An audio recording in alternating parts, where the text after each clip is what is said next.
Shalom, perkenalkan nama saya Irene Claravianti, kelas F, Prodi Pendidikan Agama Kristen. Pembuatan video ini untuk memenuhi tugas mata kuliah gender. Cara Allah menciptakan manusia menurut Kejadian pasal 1 dan pasal 2, yaitu dalam Kejadian pasal 1, Allah menciptakan manusia, yaitu laki-laki dan perempuan, menurut gambar dan rupanya. Dan dalam Kejadian pasal 2, dijelaskan bahwa Allah membentuk manusia itu dari debu tanah dan menghembuskan nafas hidup ke dalam hidungnya, sehingga manusia itu menjadi makhluk yang hidup. Karena Allah melihat bahwa manusia itu seorang diri saja, sehingga Ia ingin menjadikan seorang penolong yang sepadan dengan manusia itu, dengan cara membuat manusia itu tidur. Dan ketika tidur, Tuhan Allah mengambil salah satu rusuk daripadanya, kemudian dijadikan seorang perempuan. Selanjutnya ialah maksud dari pertama Korintus pasal 11 ayat 8 sampai 9 ialah bahwa perempuan diciptakan sebagai penolong yang sepadan dengan laki-laki. Dapat kita lihat dalam Kejadian pasal 2 ayat 18 dan ayat 21 sampai ayat 22, di mana penciptaan manusia sesuai dengan urutan penciptaannya. Bukan berarti perempuan lebih rendah daripada laki-laki, tetapi ayat ini menunjukkan bahwa perempuan diciptakan untuk menolong dan melengkapi laki-laki. Laki-laki dan perempuan sama di hadapan Allah, sama-sama ciptaan Allah yang mulia.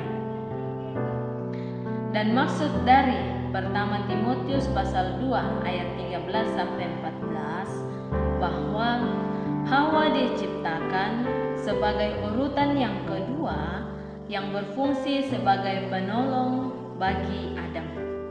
Ini menunjukkan bahwa bukan berarti kedudukan perempuan lebih rendah daripada laki-laki, sehingga perempuan harus tunduk kepada laki-laki. Tetapi ayat ini mengatakan bahwa laki-laki dan perempuan memiliki kelemahan masing-masing dan perlu saling menolong dan saling memperlengkapi. Adam dan Hawa sama-sama tergoda dan jatuh ke dalam dosa sebagai bentuk kelemahan mereka. Selanjutnya ialah pada tugas yang kedua tentang kejatuhan manusia ke dalam dosa dan penebusan oleh Yesus Kristus. Pertanyaan yang pertama, mengapa manusia jatuh ke dalam dosa? Manusia jatuh ke dalam dosa karena manusia tidak taat kepada perintah Allah. Manusia tidak takut kepada Allah dan ingin sama seperti Allah, sehingga ia tergoda dengan rayuan iblis. Lalu, apa akibat dari keberdosaan manusia? Akibat dari keberdosaan manusia adalah semua manusia akan mati. Hubungan manusia dengan Allah, dengan sesama, dan dengan alam menjadi rusak. Adanya penderitaan, yaitu ketika mengandung dan melahirkan, ketika mencari nafkah, mereka akan bersusah payah. Selanjutnya ialah bagaimana cara Tuhan kepada manusia yang sudah jatuh ke dalam dosa. Cara Tuhan kepada manusia yang sudah jatuh ke dalam dosa ialah tetap memberikan hukuman kepada manusia atas pelanggarannya, dan juga tetap mengasihi manusia dan menolong mereka untuk memperoleh keselamatan, untuk memiliki hubungan yang baik lagi dengan Allah melalui para nabi dan terlebih melalui pengorbanan Yesus Kristus di atas kayu salib. Apakah penebusan Yesus Kristus itu bersifat universal? Ya, penebusan Yesus Kristus bersifat universal karena Yesus mati di atas kayu salib untuk menebus dosa semua orang.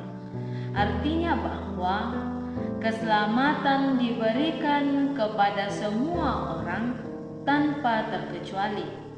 Hanya saja bagaimana kita dalam kehidupan sehari-hari tetap memegang keselamatan itu dengan percaya kepada Yesus Kristus, bertobat dan menjadi teladan iman, atau melepas keselamatan itu dengan melakukan hal-hal yang sebaliknya.